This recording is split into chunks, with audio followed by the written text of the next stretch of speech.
The thoughts, views, and opinions expressed by this podcast, as well as its hosts, are for entertainment purposes only.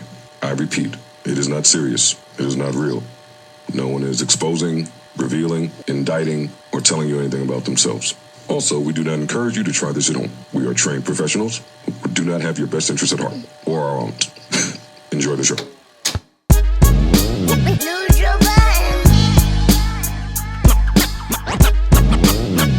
Microphone check, 1, 2, what is this? The JBB back to business. I guess right now we should start the show. Hey, we're rolling. Patronies. What's poppin'? That was funny. That was funny. Hilarious. I liked your little disclaimer. That he's not friends with any of you? Yeah. He's not giving you the stamp of approval. I want to make sure we can hear your lovely voice and this mic. Can I just push this mic closer to you? A little bit closer. Mic check, mic check. There you go. Hear you. Oh, Put Lord. my headphones on. So I Okay, can hear I'm that very handsy. That's the accent problem, and that but go voice. All right, here we go. Ladies and gentlemen, I brushed off my reading skills for this one. You brushed Start. up. Here we go. Started already. Get it going. Wow. That's why I wanted him to Wow. sit up there. Let's get a new record. Yes.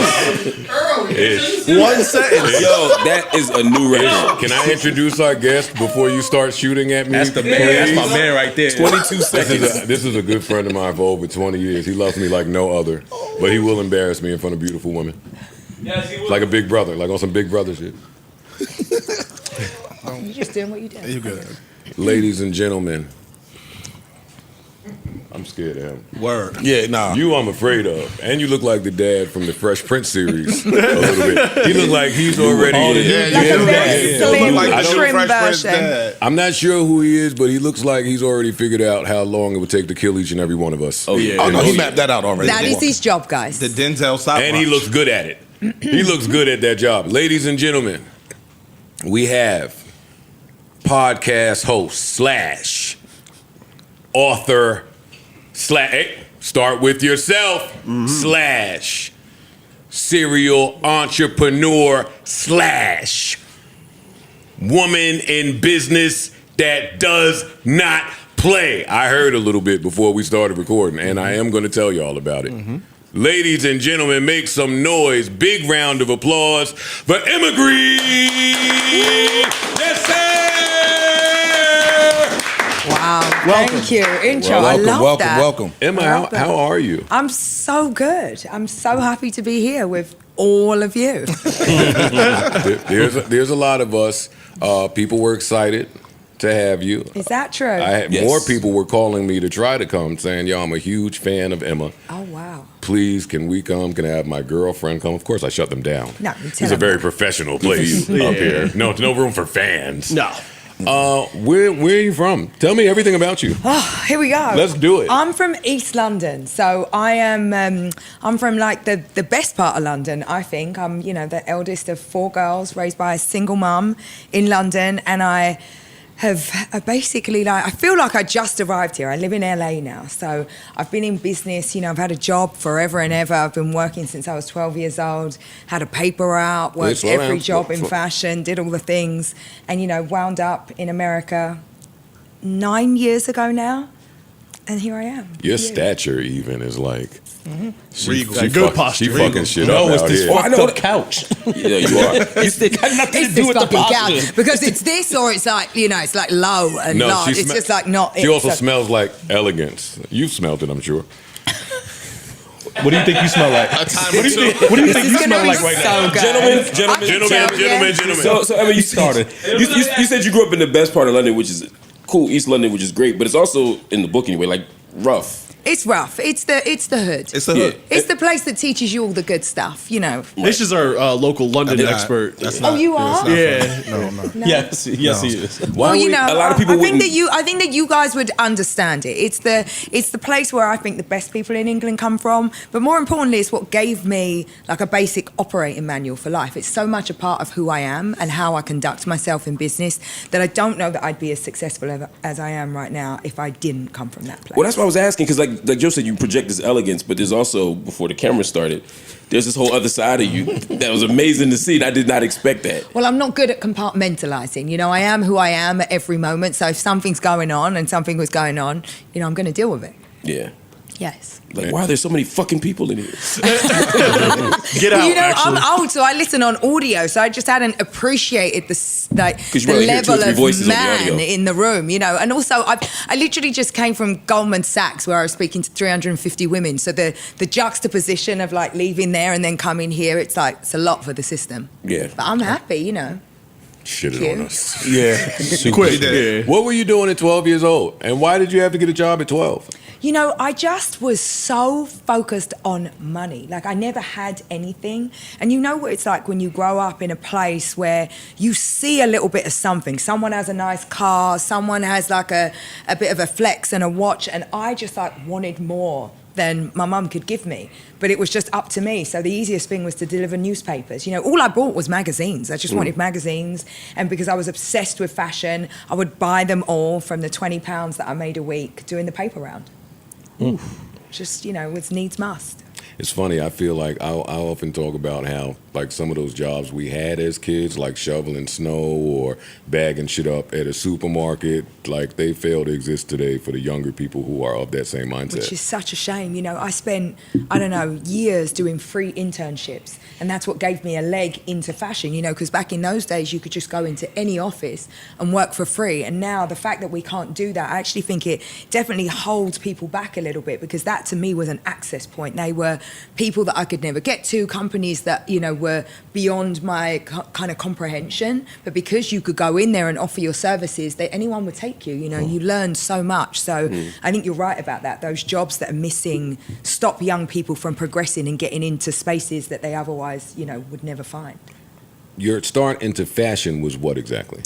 My start into fashion was rocky. You know, it's like in my head, I wanted to be a fashion designer. The reality is that I ended up finding my way into a fashion show production company, which is probably the most miserable job of life. You're building the fashion sets, you're building the shows.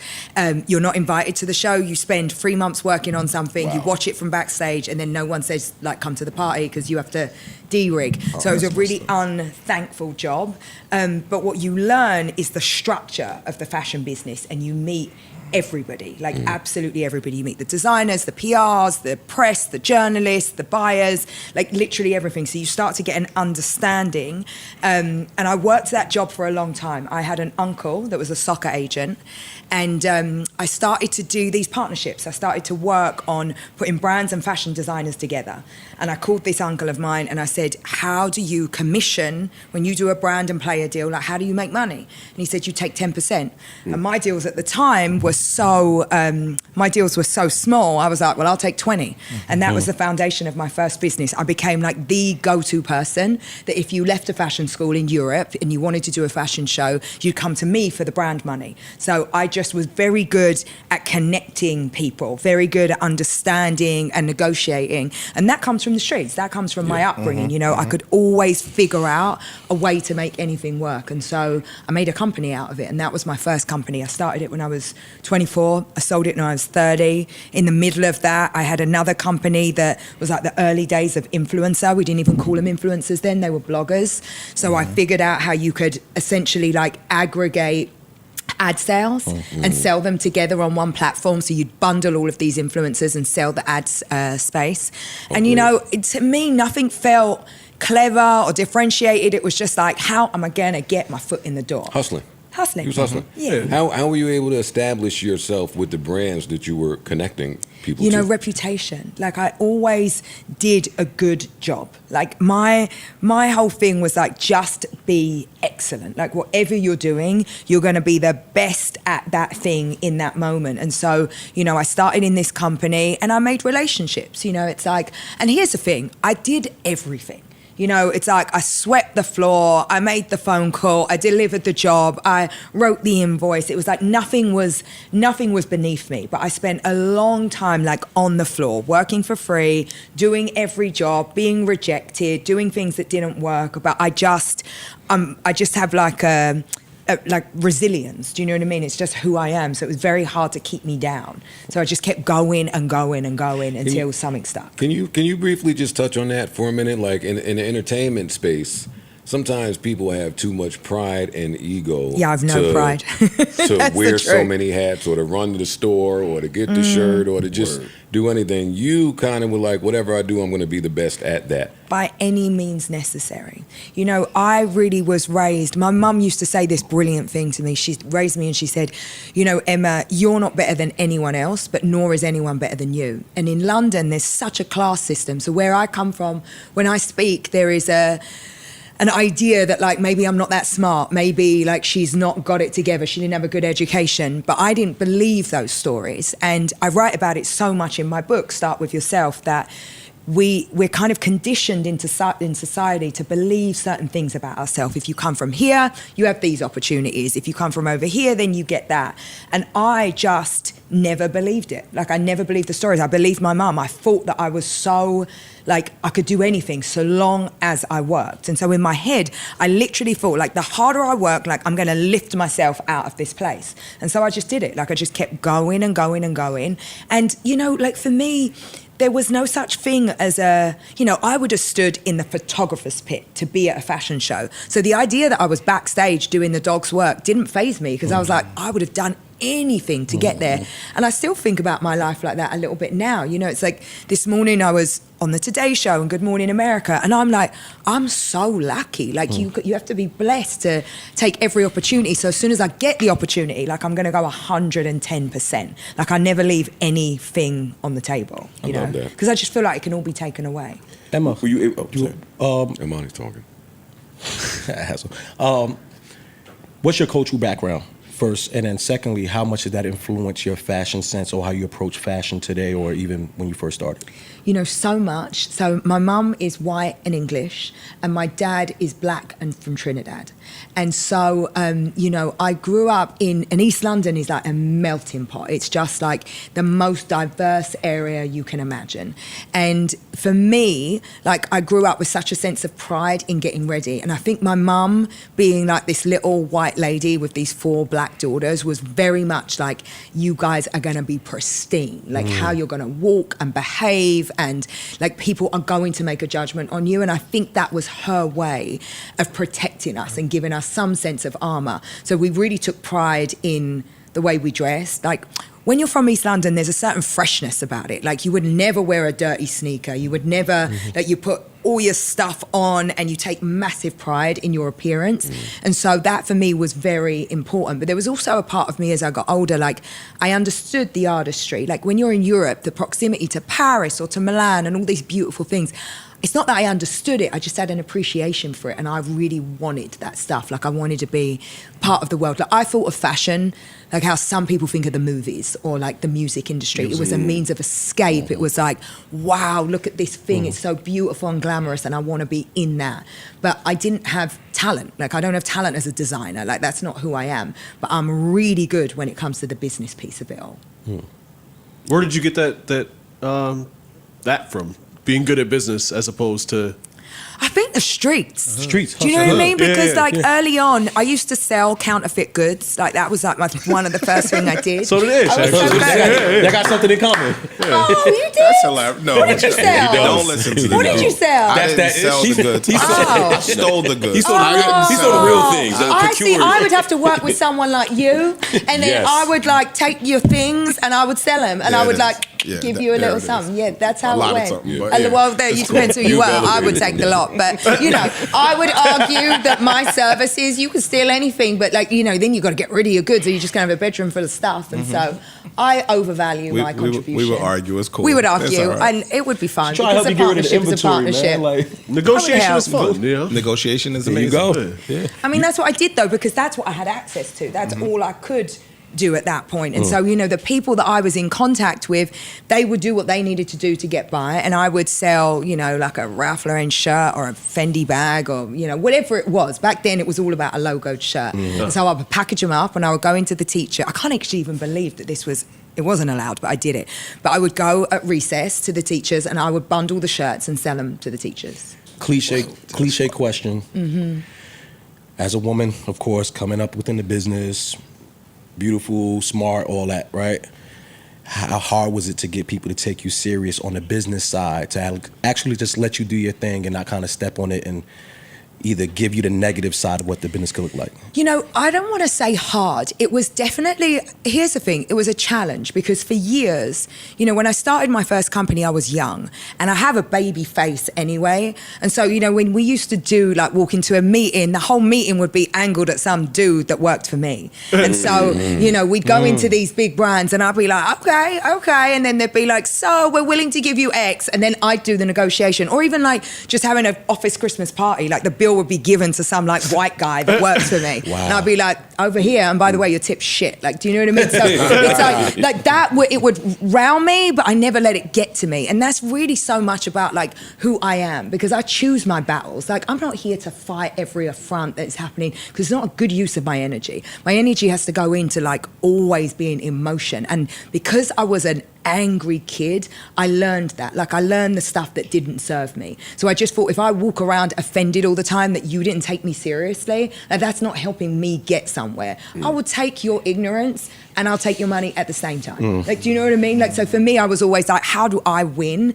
And that, like, getting offended is just not part of, like, it's just not in me. It's just not a good thing for me to do. What did you sell your first company for? A lot of money. If you don't mind. Well, do you know what the funny thing is? If I now, I mean, it's always a lot of money. And so for me, right then, I was like, I have made it. Like, I thought I never need to work again. This is the best thing ever. But the rejection that came along with that was something, because I didn't realize that I wasn't wanted. Like, so they bought the company and didn't take me. And so that was really, really, really difficult, because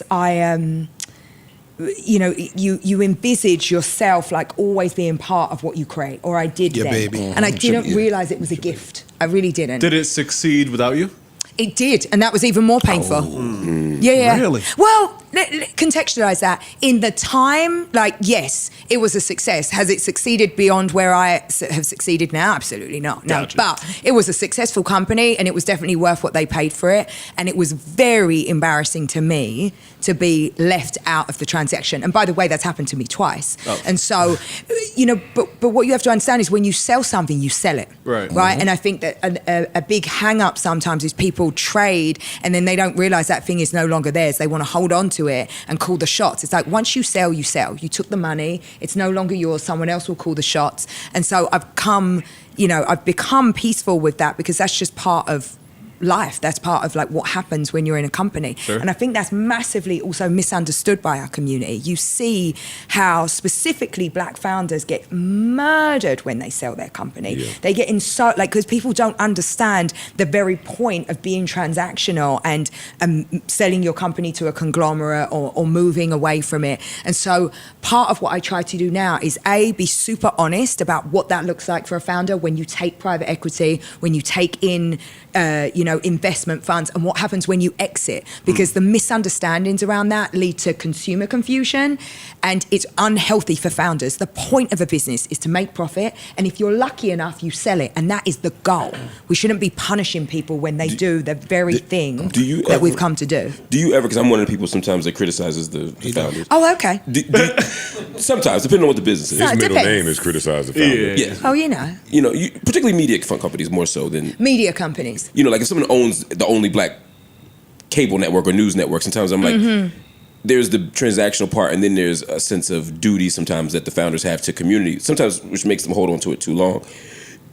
Are you ever conflicted with it? Were you ever conflicted about that tension between doing good business and also having an extra sense of duty to communities? So I would say yes and no, and I totally hear where you're coming from. I think that at the end of the day, we have to be honest about, because it's easy as an outsider, right, to be a pundit and to have a point of view.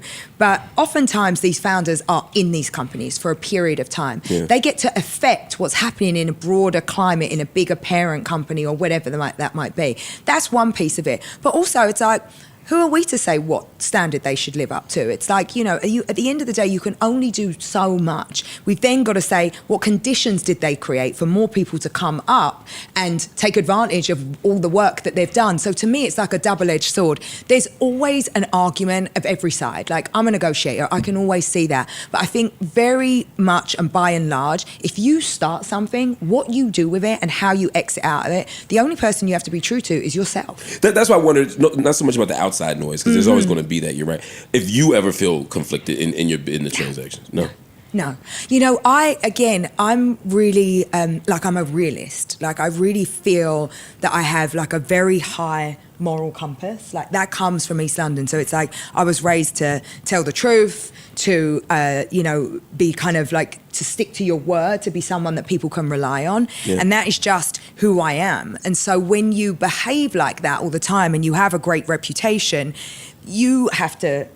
But, you know, you have to be the one who can kind of lay your head on the pillow at night and be happy with your decisions. Right. There's so much noise. Can you imagine? Like, if I listened to what everybody thought and what everybody felt and I'd never get anything done. Yeah.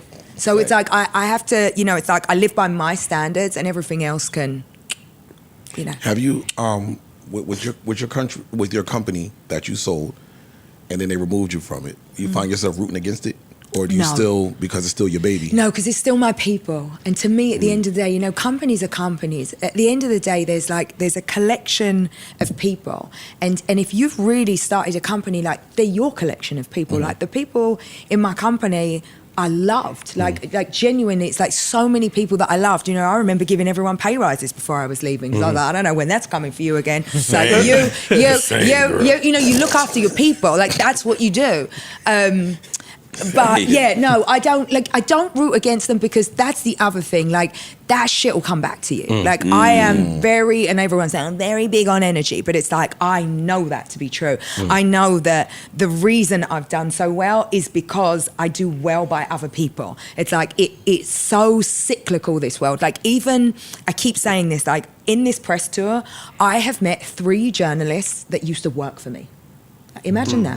Like, wow. That, like, you know, it's so crazy. The world is so small and it's so cyclical. And so I think it's kind of interesting that, you know, all that we have, you can take everything away from me, every piece of business, every dollar, please don't, but like, everything can go. But your reputation stays with you. That's all you've got at the end of the day. And so... How are you handling that?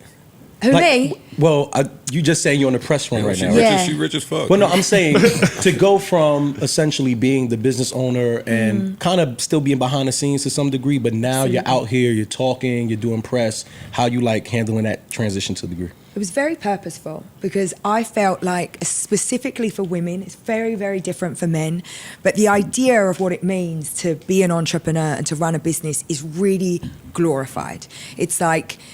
so shown on social media in such a way, which is to kind of extrapolate all of the hard work and everything it takes to get there. And I felt like I was becoming a bit of a poster child for that. People were like, oh my God, what's your routine? Like, your hair's so nice and your kids look so cute. And I was like, are you crazy? I'm having a fucking terrible day. No one ever comes to me with like, Emma, everything's great. It's selling like crazy. It's like, here's a problem and another problem and a problem and a problem. And also, because I only came to America like a few years ago, there was almost like this discount to my journey. I was like, do you know I've had a job since I was 12? Like, are you aware of the things that it's taken and the sacrifices I've made and the trade-offs and the things that I don't do, like the shit that I don't do? And so I wanted to have like more of an honest conversation. And honestly, that was why I wrote this book. I was like, I'm doing a disservice to every woman out there if I'm not honest about the fact that when you see a picture of me on Instagram with my feet on my desk, I am on the phone. Like, there's a lovely social media girl that comes with a light and takes a good picture, and I'll move my leg and situate myself, but it's like, I'm on the phone. You're handling business. Oh, I thought you were taking those pics. Oh, you did? Stupid, yo. As you've seen, I rolled deep. No, I saw how you rolled in now.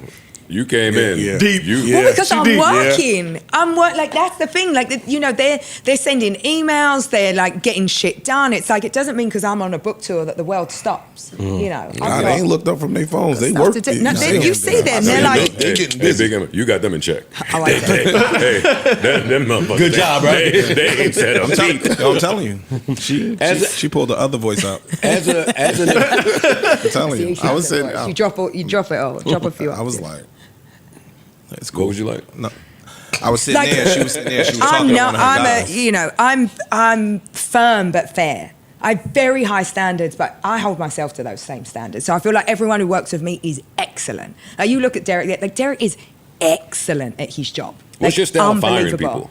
What's my style? Yeah. What's your style of letting someone go? Oh, quick.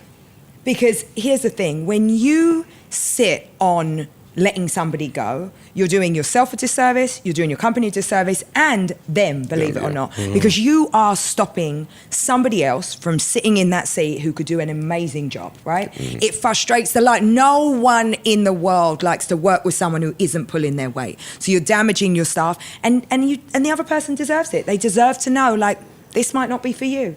You need to work on X, Y, and Z. Your shit. Like they need that. They need that. So I don't sugarcoat things. I'm very, very direct, but I'm very honest and I'm very open. So very rarely is it a surprise. No one's like, oh my God, I thought I was doing super well. It's like, no, you didn't. You knew it because I told you. See, people be surprised when I do it. They do. Yeah. You're doing something wrong. It's me. It's a lack in leadership. Oh, well, for sure. I'm gonna we work can on it. sort that out. There's a whole section on leadership in the book. Thank the Lord. Start with yourself, Emma Grede. Stop playing. Speaking of the book, Wait, hold up really quick. Oh, sorry. Emma, because I don't want us to veer too far off. As a negotiator, what are some of the things that would make you run away from a deal and run toward one? You know, people get negotiation all wrong because they think the purpose of negotiation is to murder the other side. It's the opposite. The purpose of negotiation is to find like mutually advantageous ground on both parties. So you need to leave the negotiation feeling great like you won, and I need to leave feeling great like I won, and then we're both happy, and guess what? Like the thing, whatever we did, is gonna work beautifully. The respect is still there. It's still there, so Yeah. you've got to keep it intact. So I actually think about never asking for something that I don't really need. And I learned that from Melody Hobson, because she talks about that. So you'll never hear me going like, I think it should be X. It's like, no. I'm going to tell the truth. I'm going to say, this is what I need to get it done, and here are the reasons why. Because if you extend yourself too much, you lose all credibility in a deal. So for me, it's about being really honest. Like, what do I actually need? What are the important factors? What are the must-haves? And then everything else you give on. Have you found that when you start that way, right? Like in some of my negotiations, I'd be like, I don't have time for the back and forth. Let me just be honest and do what you just said. Do you find that? Well, I find that when you do that, the person you're talking to still thinks the art of negotiating is happening. Bad partner. Like that's a signal.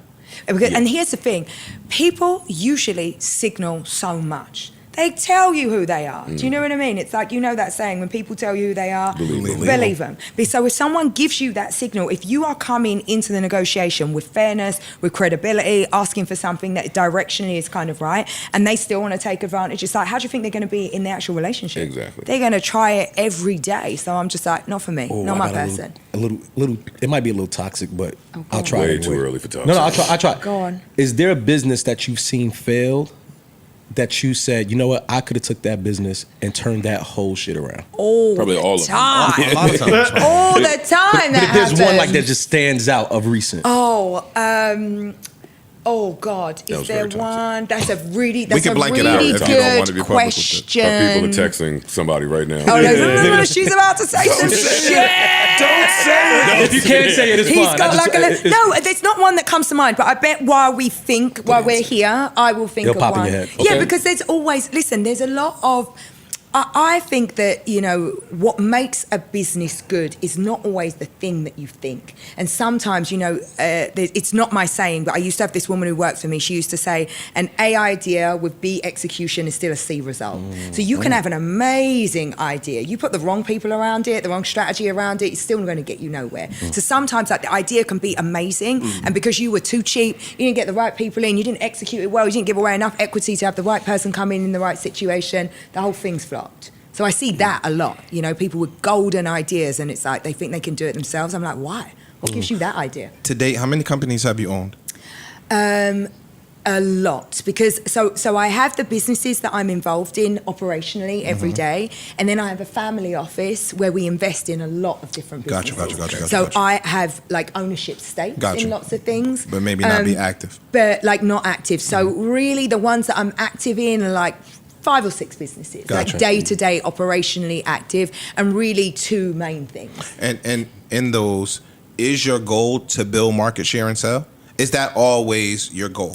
Not always, and it's also not always my choice, right? So I have partners, and sometimes you will have partners that have a different idea to you. But essentially, like building capital value so that you can have an exit down the line, absolutely always. Like I'm not trying to, the only business that I feel like is not something that I'm like, let me scale this and potentially find an exit one day is my media business, right? The business of Emma Grede and Aspire. Because really I look at that as like, this is something that I love doing and it's in its infancy and I don't even really think about it. It's an extension of me as a person as opposed to like, here's my big plan for media domination. Gotcha. And I think that because of the things that I've done, people imagine like I'm trying to build like something else. It's like, no, that's not how I thought about it. One of the things, and I haven't read all your book, but some of it. Thank you for being honest about that. Yeah, I just got my hands You on got it for today. it. He reads a lot. Are you narrating it? He reads fast. I did narrate it because No, you can't I bought the outsource audiobook, this but voice. You I did? didn't, Oh, thank you. No, I'm not laughing at that. I do the audiobook too. I know you know. I know. It's the- You're not it's reading? Peanut gallery. I'm reading it. Oh. I have a Okay, I'm it's gonna okay. find clips I of do. her I reading have a anything. bookstore, so I don't ever not buy books. I'm listening to the That's why podcast. I'm No, subscribing. I think that most people are. That's what happens nowadays, right? We're in a podcast landscape, so it's Yeah, like you're going to but have a I lot of always audio support- listeners. Plus, with this voice, I mean, what are you gonna Exactly. do? So I got a beef. Oh, go ahead. No, my question though was in the book. I was expecting one of those. I worked really hard, and so can you, like memoir stories. But you actually are also talking about sort of how to change mindset to be successful in business. Yeah. What is the old mindset? So my viewpoint is that for women, we're culturally conditioned to avoid the exact behaviours that lead to success and to opportunities, to having a lot of money and to leadership. And it's very, very different from men, right? Men kind of, if you think about the prevailing wisdom for men can do anything. They can make any mistakes. They can raise money. They can lose a lot of money. They dust themselves off. They go and do something else the next day. There is no conference that a man feels like he has to turn up to, look great, worries who he sits next to, and feels like, he needs to be like a man supporting men. Like, what? Like, what are you talking about? Like, do you know what I mean? So there's Not even all a this thing, like yeah. built-in bullshit for women in business that just isn't true. Then you've got these kind of like uniquely female traits that are around things like perfectionism, that it's really difficult for a lot of women to get started before they feel like everything's lined up. Well, that flies in the face of what actually works in business, because business is about you failing on the way up. It's about you testing and learning and doing things before you're ready. And so what I tried to do in the book was put out all of this prevailing wisdom and say, these are the way that we have been conditioned to think for many, many different reasons. But actually, there's a new way of thinking. And if you can replace the old thoughts with new thoughts, you will get further quicker. And it's not about mindset, manifestation, because I really don't believe in that alone. So ambition has to find you working, right? It's like facts. If you're not in the mix, Ambition has to find you working. it's completely true. So I don't want women to sit around and do a vision board. I want you to make a plan for your life. I want you to have a vision for what type of person you want to be, for what type of, life you want to lead. And then I want to give you the steps to turn that vision into a reality. And it's not about mindset alone. It's just that's a piece of it that you won't get far unless you've addressed that. A lot of women say, yeah, I have that, but the world tells me I have to choose. I can have this great professional life. I can be you professionally, or I can be you with the family, or I can be you with personal happiness, but I can't have all of them. Yeah, What do you say to that? Well, I say, listen, Oprah says it best. She says, you can have everything, but not all at the same time. And I think a lot of the conversations that we've had recently in the culture have told women and sold women the wrong stories and a lot of lies. Like this idea that there's going to be some magical unicorn of a man who comes and makes everything better. I don't know. Like, I really don't know. No one's ever made me happier than I've made myself. So I'm not waiting for some guy to like make me happy. I'm also not waiting for some like magical time to have a baby, because what happens a lot for a lot of women is they miss their window. There is like a reality that your fertility is intact for a certain time in your life. And so if you prioritize your career and if you want to have a baby, but you decide that actually that's not the thing that I'm going to do, you lose your moment. So what I'm trying to explain is it's not like either or, it's both and. And if we're in this continuous pursuit of perfection, you'll actually never get to a place where you'll be really happy. So I don't buy it. Like, I don't think you can have just one or the other. And I think that I'm pretty much proof of that. You just can't have the expectation that everything's going to be perfect. You'll be the perfect businesswoman, the perfect wife, and the perfect mum. Like, I'm not. I think that I agree with everything you said. And I think you are the epitome of that. But do you think if you hadn't been so successful at such a young age, because again, selling your first company for $26 million is people that have been in business for 50 years and their company might be worth $10 million and they still are relatively a success. Do you think your mind would be where it is today had you not been so successful early on? I think that's a great question, but I think that is a question of where you are in your career, right? Like, I think there are times and seasons in your life, and when you're in your 20s, that is the time to put everything in, right? When you don't have kids, you don't have a mortgage, you don't have responsibilities. But for me, because we're so intent on searching for this like perfect balance, we forget that actually that's the wrong goal. The wrong goal is not to look for everything to line up perfectly. And to answer your question, I think it's about establishing yourself early in your life so that you do have a little bit of choice, like when you're later. Yes, for me, I had this magical set of circumstances, but by the time I got to 29 or 30, I would have been thinking about having a baby anyway. I would have been thinking about that because that's the time in your life that you have to do it. And so I think it's the wrong goal. Like, we all know that not everybody has the ideal set of circumstances. But that's why my book's called Start With Yourself, because you have to design what's going to be right for you. And because we're all looking outside ourselves all the time, thank you, darling. I got you. Because we're all looking outside of ourselves for so much validation and to check on what other people are doing, we forget it's like, I don't need all of that. I know what I need. These are my values, these are my principles, this is the stuff that's important for me. Like, have a vision for what you want to be. Like, I think it's much better to be like the most interesting woman in the room as opposed to, you know, someone that's like the most popular, right? It's like, to me, it's like, check your priorities, because when you can line up your priorities and your values with the things that you want to do in life, like, actually you start to check yourself and it all becomes so much easier. What do you do, like, outside of, like, talking a lot of business? I have to. I just want to say good. What do I do? It's a Oh, pleasure. bye, I have my to run. darling. Yes. Thank you. Mark, thank you so much. Like, what do you do to enjoy yourself away from all of this? Your day is filled with nothing but business, and anytime someone talks to you, they probably want to pick your brain about business. That is true. What do you do to shut your brain off from all of this? You know, I'm very good at shutting off. I have an amazing husband, and so I'm a foodie. I'm very good at going down and just doing like nothing. I'm a simple girl. It's like, I like to go out to dinner. I like to have a glass of wine. I like to be with my husband. I'm like a person that is obsessed with memories. I'm a very, very good cook. So it's like, I will like go crazy, like Thanksgiving, Christmas, celebrations. I like to host and do that stuff. So I'm a person that's very, like, I'm intentional in everything I do. But if I'm going to like relax, then it's like, I'm going to make it cozy. I'm going to make something beautiful to eat. I'm going to light a candle, like I'm going to go in. You know, it's just when the way you're cooking I do things. Thanksgiving dinner for all these people, do you hire people or do you do it all yourself? Well, I have someone who works, like, I have a chef full time, but if I do Thanksgiving, I do Thanksgiving, and my chef will sous chef. I don't even let her cut a carrot. She peels a carrot. Who wants to peel? No one wants to peel. That's a fact. No one wants to peel. So I'm outsourcing the peeling, but I am like, I mean, I go throw it down in the kitchen. That's my thing. Okay. But on a daily basis, I'm not cooking. Where's your husband from? If you don't mind me asking. Sweden. Gotcha. Yeah, but he was in London for 17 years. But he was born in Sweden. To me, you know what you sound like to me? Like the we call it like the guy girl. Like you got a whole bunch of male friends and you just the sweatpants chick that could just hang out with the guys and just kick it. That's not me. No? No. Really? No.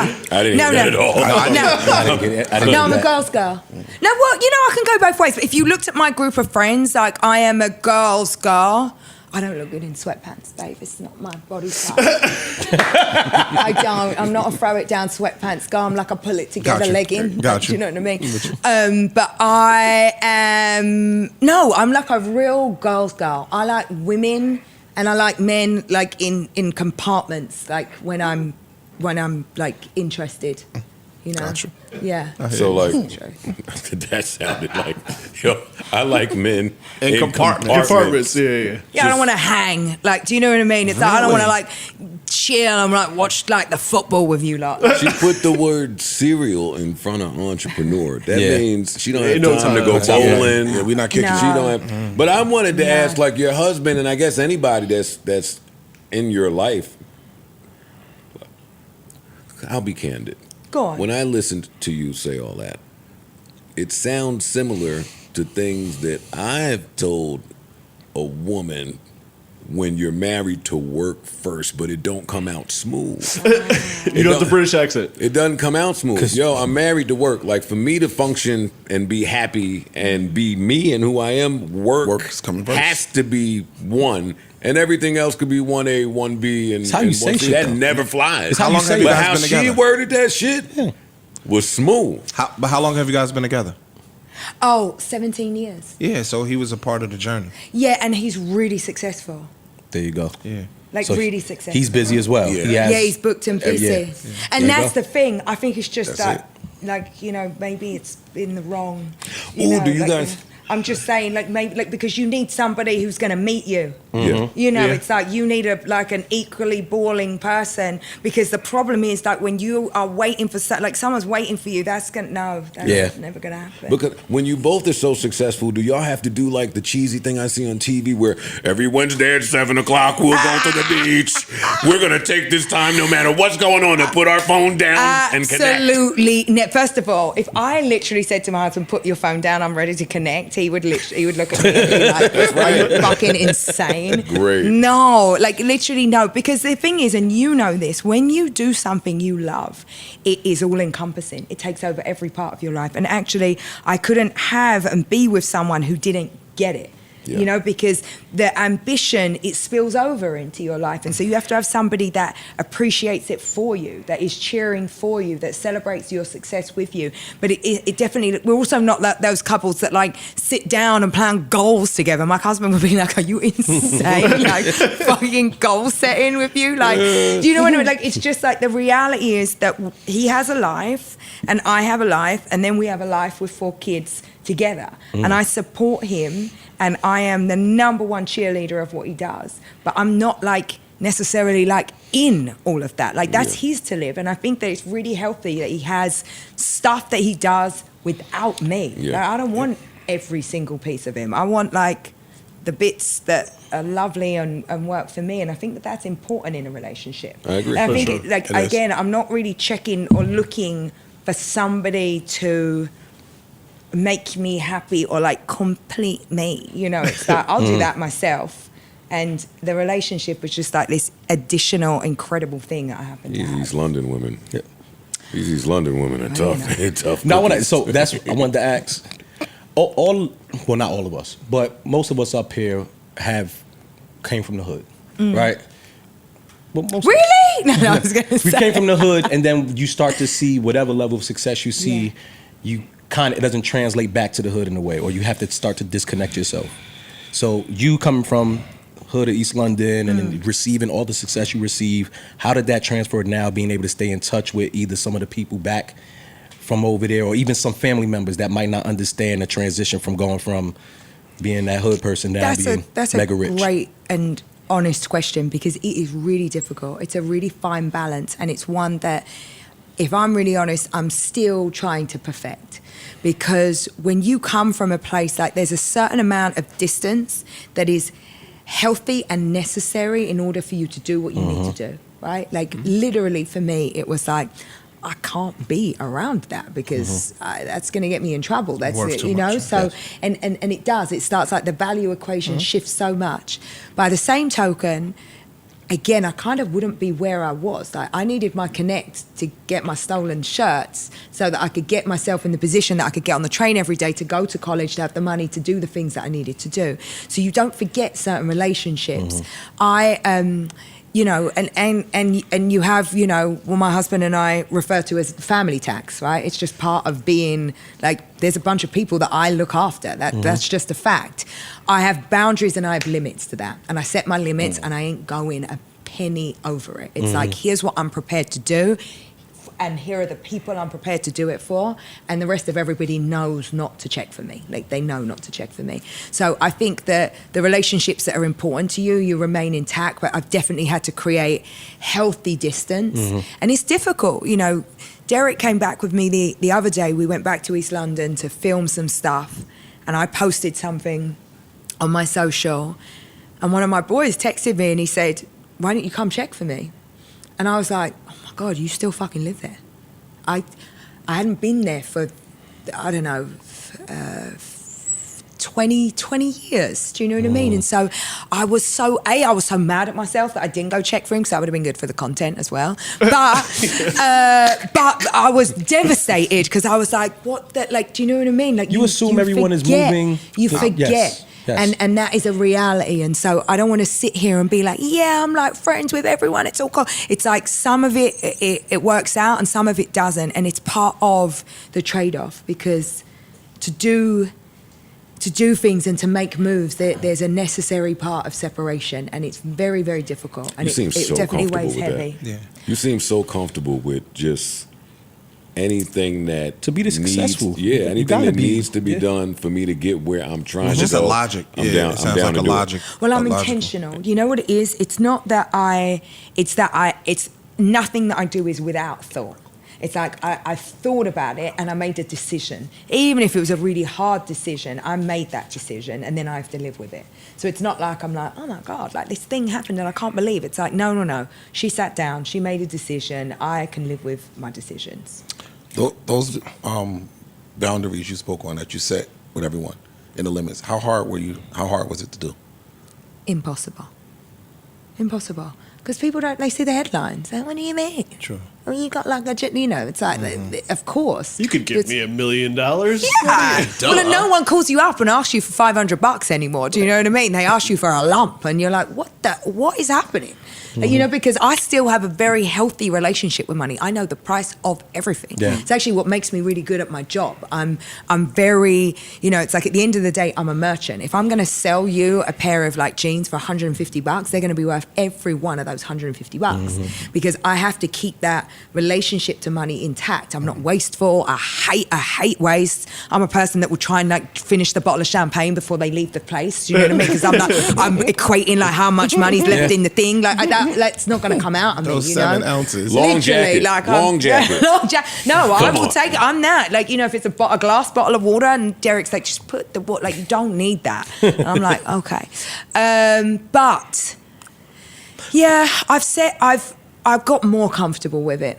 I got more comfortable with just saying there are hard limits to this stuff because I work hard. You know, nothing has ever been given to me, and so even when I have to give things away, I'm mindful about what that means, and I think you have to be. I'm sorry. Speaking of East London or any, I don't want to call it the ghetto, but any community or environment like that, they're all over the world, wherever you go. Are you intentional in your business practices based on the adversity that you face? Are you intentional in your business practices of seeking out or giving favor to those that come from where we come from? 100%. Yeah, and for me, it's been not just about what can you do here and there and when the feeling strikes you. It's an intentional part of every business that I've ever built. You know, I'm extremely philanthropic, and for me, when you have a lot of money, it's easy to give money. Sure. But actually what is useful, what is impactful is my time, is my connections, the stuff that I can make happen. And so, you know, I sit on a number of philanthropic boards, and that is how I am using, like, I guess, my power and my influence to make sure that, you know, whether it be the 15% pledge or the Obama Foundation or Baby to Baby, I am very careful about what I put my name to and where I sign my energy up. But more than that, it's about thinking about how you can create the conditions. That I always think about it, like, how can I make 1 million Little Emmas? Like, how could I create the opportunity for 1 million people that come from a background like me, high school leaver, no, you know, business education, no understanding of how to raise money, and yet successful anyway. So how do you create those conditions for there to be like 1 million little versions Environmental of changes it? or And that's the community stuff changes. that is really complex and It really is. difficult, but that's worth my time. And that's where I think about my energy. And even my own podcast now, it's like I am every week making sure when I have a founder or an entrepreneur come on, I never let them say, so, you know, I made a drink and then I went out and I raised $10 million. I'm like, whoa. First, how? Right. And let's break it down, because again, the lack of education and understanding is what prevents Information. people. Right? It's like talent is fairly evenly distributed. Opportunity isn't. And so when you can be someone else's opportunity, when you can say, you know what, because I've taught you this thing, because I've given you access, because I've shown you the way, like that stuff is a game changer. You can fish now. Yeah. Like, and that I really want to like actually think about. I mean, I do a lot of in my life anyway, but that's really where I think the future of my career is going. I don't need to start yet another consumer brand. What I need to do is think about how I take what I've built on the platform that I've got and actually create like real seismic change. And disperse the I information. think I can do that. Dispersing the information will create those changes. You are the co-founder of SKIMS. I'm the founding. We like to say founding partner of SKIMS. Founding It's semantics, partner. but yes, I That does sound swaggier. I only correct you for the record. No, I absolutely. Can you tell me about the early stages of that and why the men's underwear look the way they do? What do you mean? Look the way they do. Have you tried them? His body changed, so A little dysmorphia. it might fit a little different now. You gonna laugh? Oh man. No, listen. In the mall over here, and we don't have Emma for very long. In the mall over here, they We're gonna get into it. put in the SKIMS store. Okay. And I walked in there and they was playing all the rave white shit. Oh.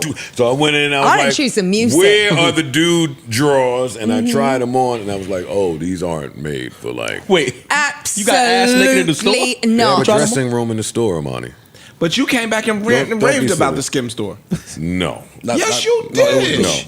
the No. Lulu joints was. He was Tell me about the First early of all, stages. I'd like to challenge you on that one, because I think you were trying the wrong size. I think you were in the wrong fabrication. I think you were having a bad day. Okay, maybe. Were you having There you go. Were you having a There you go. fat and ugly day? I'm open. I mean, I'm open seriously, to it. I'm definitely going to challenge I'll you. go back and try it because again. I think if you look at, you know, we have the best men's underwear that's in the market, bar none.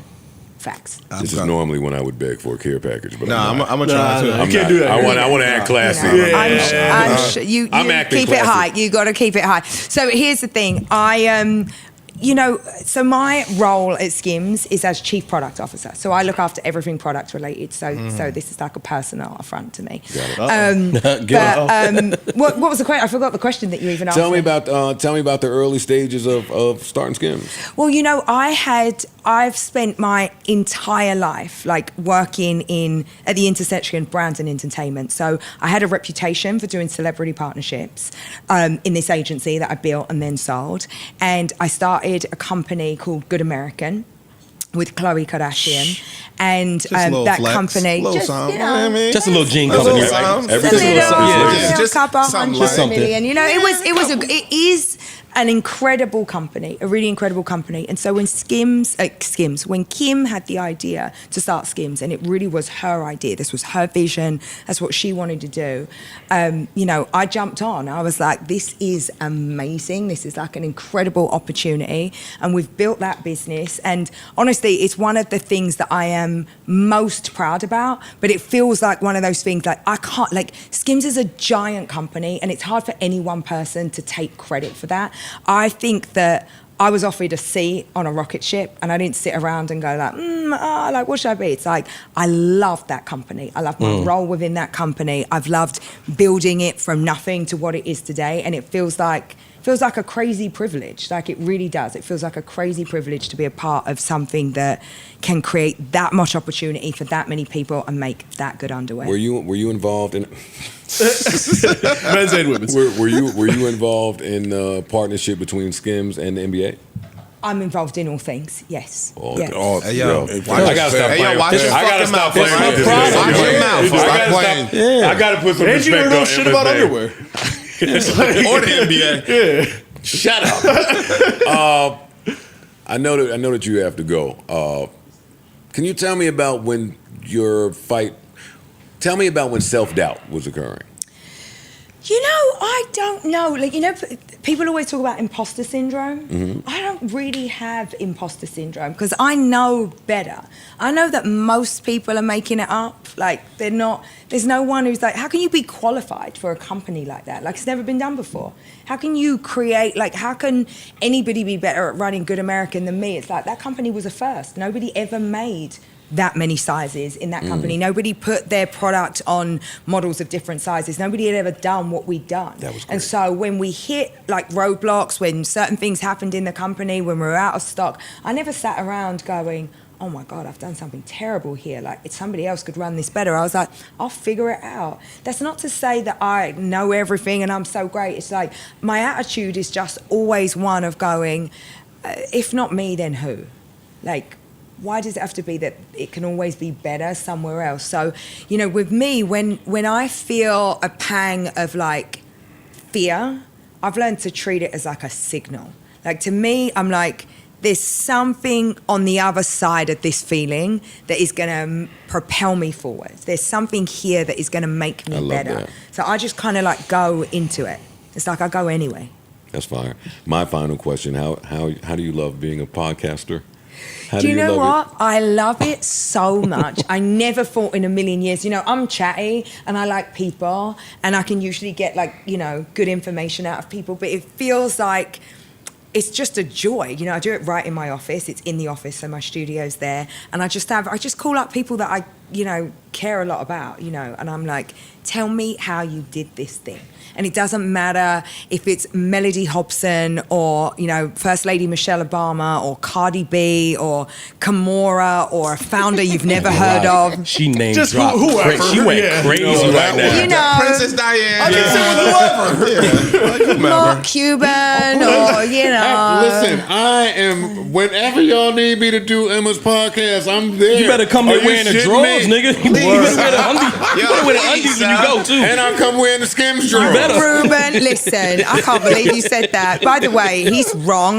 My underwear it's beautiful. I was wrong. You are no. I'm telling No, you. I'm you're definitely He doesn't wrong. know shit, Emma. Don't listen to him. No, everybody else gets a package. Thank you. Yeah. You get draws. You get draws. You get draws. You get draws.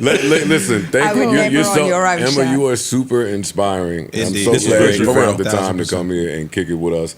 Anytime you want me or anybody in your podcast, please, a phone call away. My last question, like when with you being so obsessed with work or just a serial entrepreneur, what's the end look like? When do you stop? You know, I do. Never. No, never. No, the truth is, you know, I'm such a focused person. You know, when you leave all familiarity, and for me, like coming here was, I had a newborn and a 2.5-year-old. Like, you better do something. Right? You better do something. And I think that, you know, I feel so lucky every day that I get to be here in America. And of course, we know this country's not without its problems, but it's still an amazing place. It's still an incredible place for business. And if you're willing, you can make crazy stuff happen here, like absolutely insane. And so I look at my opportunities now and how much I could affect, and I'm like, I ain't stopping. Why would you? Why would I? Living a dream. Right now. Indeed. Ladies and gentlemen, it is an honor. Indeed. Congrats on everything. Make some noise. Word. Thank you. Author, podcaster, entrepreneur, big businesswoman. Stop fucking playing word. Tell them Emma said it. Whatever she wanted to be. Whatever she want to do, she do it. Make some noise for Emma Grede. What's the book called again? The book. Start with yourself. Where can we find the book? Where can we find the book? A new vision for work and life. Everywhere. Go and get it, Emma. Thank you so much. Thank you, my darling. And again, This you're was welcome at lovely. any time. I'm very grateful to you guys. That was not nearly as like. Did you think it was gonna be tough? I just came into your other thing. You would change so much shit. You lot. I was like, oh my God. There's no way I can keep up with these guys. Clean up a little bit. No, we tried to be mature. You all just like. Emma, we had a press conference pulled it before you together. got here and said, let's all get. We did not. Let's all That's put not For 48 true. hours straight. We're only Yeah, but hooligans Emma. to each other. Yes. We don't. Not to your guests. Oh, thank you. You were gentlemen, clearly. Where can That's it. where can people find your podcast? Where can people find you if they're looking for you? You can find me at Emma Grede. It's Grede, and my podcast is Aspire with Emma Grede. Aspire with Emma Grede. Look at the squad. Look at the squad. Look at How the- handsome are they? Hey, Look at them. we're done. We're done. We're not holding them. The boss is chilling. Ladies and gentlemen, Emma Grede. They're not Guys, so you bad. look so serious. Like, all Look of you at them. We're not the worst. Sunglasses. Let me make sure my phone